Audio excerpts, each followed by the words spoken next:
For Christina Yuna Lee, her sixth-floor apartment in New York's Chinatown was the home she had built for herself.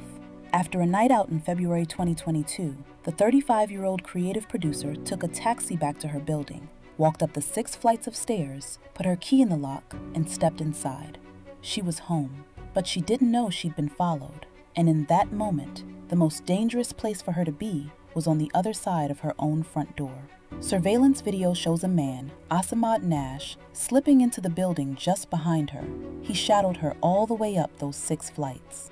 As Christina unlocked her door, Nash rushed forward and forced his way inside. What happened next was a tragedy that would not only shatter a family, but also raise urgent questions about the systems meant to keep us safe.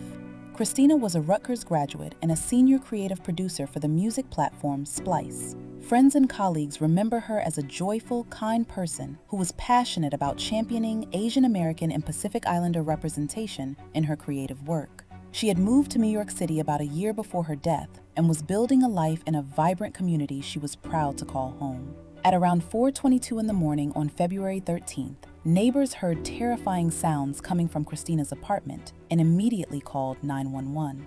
Police arrived just a few minutes later and could hear her screaming for help, but the door was barricaded.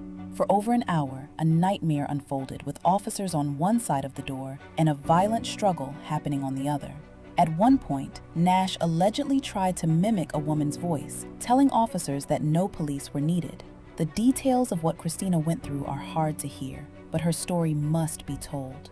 If you believe in raising awareness for victims of violence, please take a moment to share this. At approximately 5:40 a.m., about 80 minutes after the first 911 calls, the NYPD's emergency service unit finally broke down the steel-reinforced door. They found Assamad Nash hiding under the bed. In the bathroom, they discovered Christina. She had been stabbed more than 40 times. On June 18, 2024, Assamad Nash pleaded guilty to second-degree murder and first-degree burglary as a sexually motivated felony.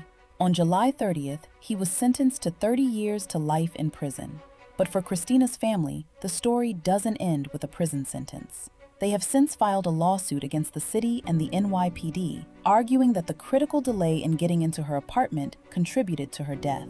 The case sent a shockwave of fear and outrage through the community, highlighting a vulnerability many feel even in their own homes. Christina Yuna Lee made it home, but she was failed at her front door. Her legacy is now a powerful, painful call for accountability and for changes to make sure no one else ever suffers the same fate.